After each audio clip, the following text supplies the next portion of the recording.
जय Shri Shyam. Welcome back to किरदा family. आज मैं आपके साथ पुरुषोत्तम मास महात्म अध्याय 20 सुनाने जा रही हूँ। अध्याय 20 सुनाने जा रही हूँ। जैसा कि आप लोग जानते हैं पुरुषोत्तम मास है, उसमें इस कथा में पिछली कथा में हमने सुना था, ठाकुर जी ने खुद अपने मुख से बोला है कि मुझे जैसे जो मेरी पूजा करता है इतनी वो प्रिय नहीं है। जो पुरुषोत्तम मास में स्नान दान आदि ये जो करते हैं इस पुरुषोत्तम मास में जो पूजा करेगा वो मुझे भक्त सबसे प्रिय है। तो इसलिए जब ठाकुर जी ने अपने मुख से बताया है तो स्नान दान आदि और ये दीप दान करना ये हमें करना ही चाहिए, इसको छोड़ना नहीं है। तो इस तरह से तो शुरू करते हैं गणेश वंदना से। तो जैसे आप जानते हैं कि जैसे कि उसमें बताया गया, निर्धन व्यक्ति कभी भी निर्धन नहीं रहता। अगर इस मास में हम स्नान दान आदि करते हैं उनको धन की प्राप्ति होती है, और जो पापी है पाप से मुक्त हो जाते हैं, जो रोगी है उन्हें आरोग्य मिलती है। तो इस तरह से कथा में भी बोला है ठाकुर जी ने, जो लोग भी इस साधक इसमें पुरुषोत्तम मास में मेरी पूजा करेगा उसे तुम्हें धन दाने से भी निर्धन नहीं वो व्यक्ति निर्धन नहीं रहेगा। तो इस तरह से और जो उनकी मनोकामना की होती है वो भी पूरी करते हैं वो। तो इसलिए ये चीज़ें छोड़नी नहीं चाहिए, हमें करनी चाहिए। और छोटे से ही प्रयत्न से हमारे कुछ ना कुछ हमें प्राप्त हो रहा है, तो और श्री हरि की कृपा मिलेगी हमें। तो शुरू करते हैं गणेश वंदना से। ओम गणपताय नमः, गुरुदेवाय नमः, ओम नमो भगवते वासुदेवाय। तो कथा इस प्रकार है। सूत जी बोले, हे विप्रो, नारायण के मुख से राजा दृढ़ धनवा के पूर्व जनों का वृत्तांत श्रवण कर अत्यंत तृप्ति न होने के कारण नारद मुनि ने श्री नारायण से पूछा। नारद जी बोले, हे तपोधन महाराज, दृढ़ धनवा ने मुनि श्रेष्ठ वाल्मीकि जी से का क्या कहा सो विस्तार सहित विनीत मुझको कहिए।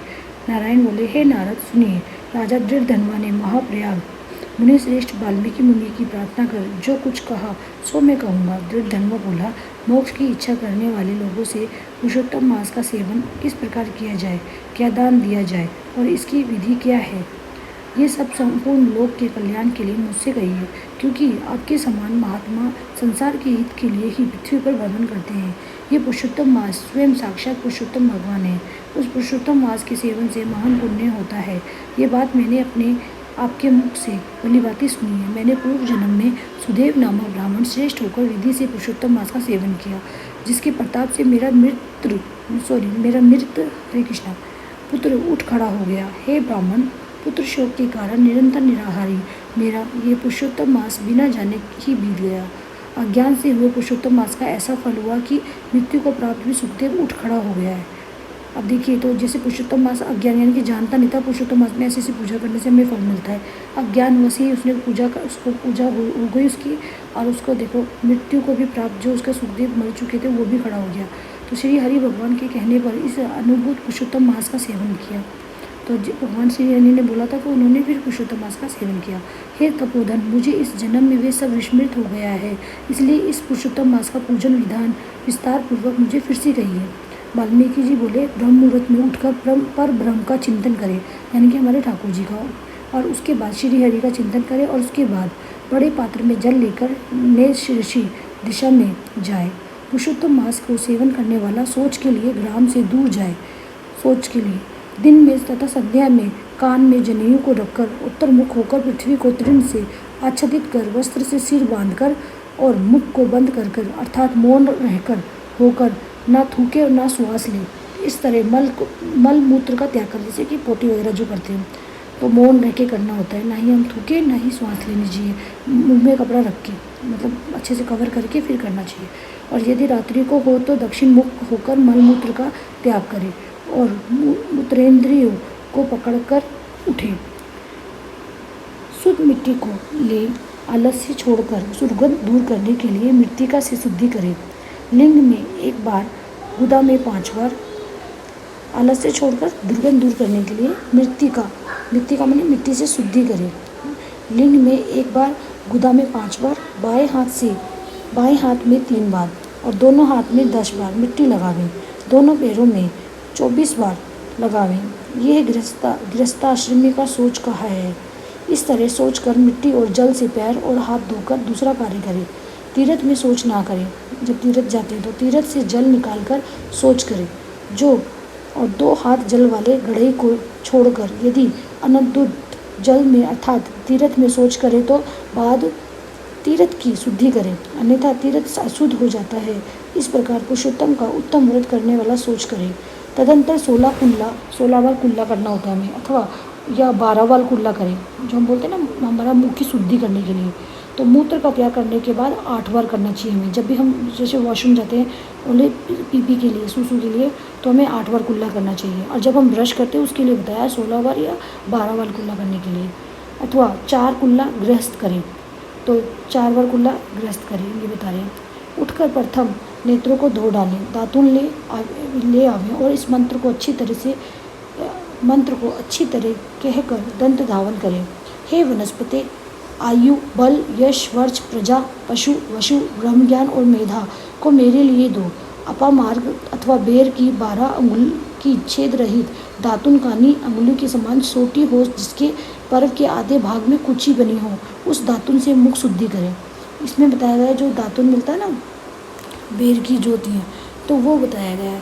तो आजकल कलयुग में तो ये पॉसिबल नहीं है, जो तुम्हें मिलता है आप उससे से कर सकते हैं, पर उसके बाद कुल्ला करने के लिए बताया गया था 16 बार 12 बार जो भी हम ब्रश करते हैं ना। तो रविवार के दिन काष्ठ से दातुन करना मना किया गया है, इसलिए 12 बार कुल्ला करने से मुख शुद्धि करें। तो देखिए 12 बार कुल्ला करने से अगर ब्रश भी नहीं करते ना तो शुद्धि मानी जाती है। 12 बार 16 बार हम एकादशी में करते हैं ना ऐसे, तो उसमें वो ब्रश पेस्ट वगैरह यूज़ नहीं करते। आचमन कर अच्छी तरह से प्रातःकाल में स्नान करें, इसलिए हमेशा ब्रश करने के बाद भी 12 बार कुल्ला करना चाहिए हमें जो कर रहे हैं। तो स्नान के बाद उसी समय तीर्थ के देवताओं को तर्पण के द्वारा जल देवें। और स्नान के बाद हमें तीर्थ के जो देवता होते हैं तीर्थ में है तो नहीं तो अपने घर में जो सूर्य को अर्घ देते ना वैसे देने। और समुद्र में मिली हुई नदी में स्नान करना उत्तम कहा गया है। समुद्र में मिली हुई नदी जो होती है ना समुद्र से, तो बावली, कूप, तालाब में स्नान करना विद्वानों ने मध्यम कहा गया है। तो ये जो बोलते हैं ना मध्यम होता है, हाँ ठीक ठाक होता है, तालाब में बावली होती है। तो और गृहस्थ को गृह में स्नान करना सामान्य कहा गया है, जैसे कि हम जो करते हैं गंगा जल डालकर, तो वो सामान्य बताया गया है।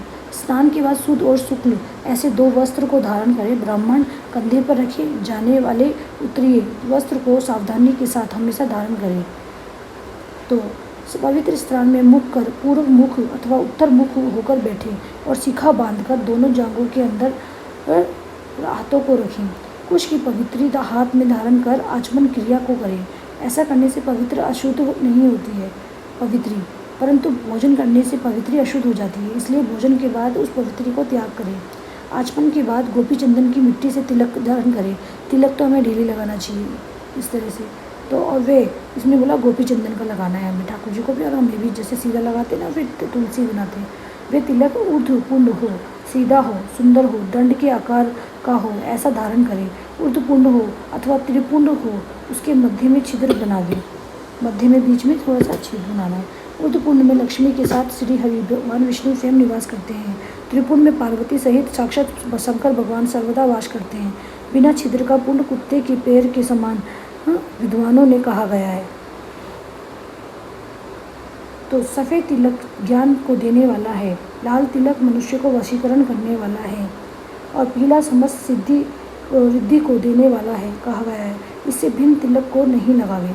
इससे कोई अलग तिलक होता है तो उसे नहीं लगाना चाहिए। तो हमेशा सफ़ेद तिलक लगाना चाहिए और लाल तिलक और पीला तिलक। तो गोपी चंदन की मिट्टी से शंख, चक्र, गदा, पद्म आदि धारण करें। ये संपूर्ण पापों को नाश करने वाला है और पूजा का अंग कहा गया है। जिसके शरीर में शंख, चक्र आदि भगवान के आयुधों का चिन्ह दिखने में आता है, उस मनुष्य को मनुष्य नहीं समझना चाहिए।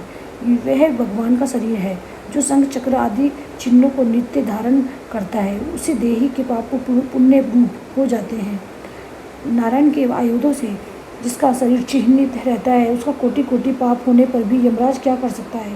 प्राणायाम करके संध्या वंदन करें और प्रातःकाल की संध्या विधि पूर्वक नक्षत्र के रहने पर करें। जब तक सूर्य नारायण का दर्शन ना हो तब तक गायत्री मंत्र का जाप करें और सूर्योपस्थान के मंत्रों से उठकर अंजलि बांध कर उपस्थान करें। शाम काल के समय अपने पैर को पृथ्वी में करके नमस्कार करें और जो कमी रह गई है उसको इस मंत्र से पूर्ण करें। यशा समृत्या च नामोक्त्याम तपो यज्ञ क्रिया दिशु न्यूनम संपूर्णताम याति शदो वंदे तमच्युतम। जो द्विज ब्राह्मण, क्षत्रिय और वैश्य श्रद्धा के साथ संध्या करता है उसको तीनों लोक में कुछ भी दुष्प्राप्य नहीं है। दिन के आदि भाग प्रातःकाल में होने वाले कृत्यों को कहा है। इस प्रकार प्रातःकाल की नृत्य क्रिया को करके हरि भगवान के पूजन को करें। लिपे हुए शुद्ध स्थान में नियम में स्थित होकर और मौन तथा पवित्र होकर गोबर से गोल अथवा चौकोर मंडल को बनाकर व्रत की सिद्धि के लिए चावलों के अष्टदल कमल बनावे। बाद में सुवर्ण, चांदी, तांबा अथवा मिट्टी का मजबूत और नवीन छिद्र रहित शुद्ध कलश को उस मंडल के ऊपर स्थापित करें और उस कलश में शुद्ध तीर्थों से लाए हुए कल्याणप्रद जल को भरकर रखें। और कलश के मुख में विष्णु, कंठ में रुद्र भगवान की अच्छी तरह वास करते हैं। उसके मूल में ब्रह्मा जी स्थित रहते हैं। मध्य भाग में मातृगण कहे गए हैं। कोख में समस्त समुद्र और 7 द्वीप वाली वसुंधरा, ऋग्वेद, यजुर्वेद, सामवेद और अर्थवेद, व्याकरण आदि अंगों के साथ सब कलश में स्थित हो। इस प्रकार कलश को स्थापित करके उसमें तीर्थों का आह्वान करें। गंगा, गोदावरी, कावेरी और सरस्वती मेरी शांति के लिए तथा पापों के नाश करने के हेतु आवे। तदंतर उस कलश का मंत्र पाठ पूर्वक गंध, अक्षत, नैवेद्य और उस काल में होने वाले पुष्प आदि उपचारों से पूजन करके उसके ऊपर पीले वस्त्र से लपेटा हुआ तांबे का पात्र स्थापित करें। उस पात्र के ऊपर राधा के साथ श्री हरि की मूर्ति को स्थापित करें। राधा के सहित सुवर्ण की पुरुषोत्तम भगवान की प्रतिमा बनावें और भक्ति में तत्पर होकर विधि के साथ उस प्रतिमा की पूजा करें। और पुरुषोत्तम मास के पुरुषोत्तम देवता हैं। पुरुषोत्तम मास के आने पर उनकी पूजा करनी चाहिए। और जो इस संसार सागर में डूबे हुए को बांटता है, उसकी इस लोक में भी मृत्यु धर्म वाला कौन मनुष्य पूजा नहीं करता है। ग्राम फिर मिलते हैं, धन फिर मिलता है और पुत्र फिर मिलते हैं, फिर गृह फिर मिलता है, घर, अशुभ और अशुभ, शुभ और अशुभ कर्म फिर मिलते हैं, परंतु शरीर फिर नहीं मिलता है। फिर नहीं मिलता है, एक ही बार मिलता है शरीर। उस शरीर की रक्षा धर्म के लिए और धर्म की रक्षा ज्ञान के लिए हुआ करती है और ज्ञान से मोक्ष सुलभ हुआ करता है। इसलिए धर्म को करना चाहिए। देह रूप वृक्ष का फल सनातन धर्म को कहा गया है।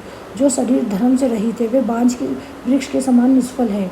सहायता के लिए मैंने ना तो माता कही गई है, ना स्त्री पुरुष, ना तो स्त्री पुत्र आदि कहे गए हैं, तथा ना पिता, ना सहोदर भाई, ना धन कहे गए हैं। केवल धर्म ही उसका प्रधान कारण कहा गया है। वृद्धावस्था सिंहिनी के समय भय देने वाली और रोग शत्रु के समान पीड़ा देने वाले हैं। फूटे हुए बर्तन से जल गिरने के समान आयु प्रतिदिन क्षीण होती रहती है। जल के तरंग के समान चंचल लक्ष्मी, पुष्प के समान क्षण मात्र में मुरझाने वाली युवावस्था, स्वपन के राज्य सुख के समान संसार की विशेष सुख प्रवृत्ति सब निरर्थक है। धन चंचल है, चित्त चंचल है और संसार में होने वाला सुख चंचल है। ऐसा जानकर संसार से विरक्त होकर धर्म के साधन से मैं तत्पर हो गए। जैसे सर्प से आधा देह निकले जाने पर भी मेंढक मक्खी को खाने की इच्छा रहता है, उसी प्रकार काल से ग्रसा हुआ जीव दूसरे को पीड़ा देने में तथा दूसरे का धन अपहरण करने में प्रेम करता है। मृत्यु से ग्रस्त आयु वाले पुरुष को सुख क्या हर्ष करता है। वध के लिए वध स्थान को पहुँचाने जाने वाले पशु के समान सब सुख व्यर्थ है। जब धर्म करने के लिए चित्त होता है तो उस समय धन का मिलना सुलभ नहीं होता। जब धन होता है तो उस समय चित्त धर्म करने के लिए उत्सुक नहीं होता है। जब चित्त और धन दोनों होते हैं तो उस समय समपात्र नहीं मिलते हैं। इसलिए चित्त, वित्त, सत्पात्र इन तीनों का जिस समय संबंध हो जाए उसी समय बिना विचार किए ही जो धर्म करता है वही बुद्धिमान कहा गया है। अधिक धन के व्यय से होने वाले हजारों धर्म हैं। पुरुषोत्तम मास में थोड़े धन से महान धर्म होता है। स्नान, दान तथा कथा में विष्णु भगवान का स्मरण करना याद रखना उन्हें। इतना भी उत्तम धर्म यदि किया जाए तो ये वह महान भय से रक्षा करता है। देखो ये 4 चीज़ें बताई गई है, स्नान, दान और कथा जो सुनते हैं हम, तो इस तरह से हमें ये करना ही चाहिए। तो इससे भय से रक्षा होती है। जिस प्रकार गंगा ही तीर्थ है, कामदेव ही धनुषधारी हैं, विद्या ही धन है और गुण ही रूप है, उसी तरह संपूर्ण महीनों में उत्तम पुरुषोत्तम मास साक्षात पुरुषोत्तम ही है, यानी हमारे ठाकुर जी। यद्यपि वह पुरुषोत्तम मास प्रथम समस्त कार्यों में तथा यज्ञों में अत्यंत निंद था, तो भी भगवान के प्रसाद से पृथ्वी में साक्षात भगवान के नाम से प्रसिद्ध हुआ है।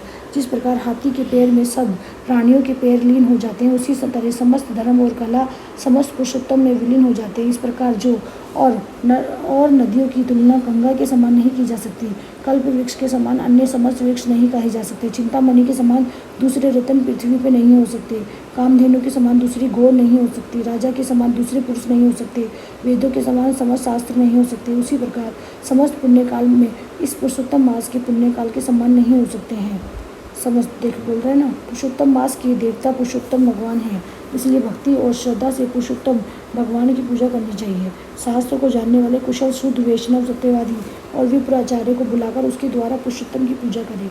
अंतःकरण में होने वाले मोह, काम, क्रोध, लोभ, मद, मात्सर्य आदि रूप बड़ी बड़ी मछलियों से पूर्ण अत्यंत गंभीर वेग वाले इस संसार रूप सागर को पार करने की इच्छा करता है, वे इस भारतवर्ष में आदि देवता पुरुषोत्तम भगवान की अच्छी तरह पूजन करें। इति श्री बृहन्नारदीय पुराणे पुरुषोत्तम मास महात्म्ये विंशति तमो अध्याय संपूर्ण हुआ। देखा आपने किस तरह से हमें ठाकुर जी की पूजा करने से कितना फल मिलता है, तो ठाकुर जी ने खुद ने बोला। और इसमें हमें नरसिंह देव की जरूर करनी चाहिए। नरसिंह देव का जो भी पाठ हम कर सकते हैं, क्योंकि उन्हीं का दिया हुआ ये ना, ये 13वां महीना होता है, तो नरसिंह देव की पूजा हमें जरूर करनी चाहिए ठाकुर जी के रूप में। तो इस तरह से उनकी कथा सुन सकते हैं हम। तो इस तरह से कथा वथा सुनेंगे, उनकी कथा सुनेंगे, उनको जो चिंतन करेंगे तो उससे हमें पुण्यदायी फल मिलेगा। तो ऐसे ही हमें अपने जाप को बढ़ाए रखना है। हरे कृष्णा।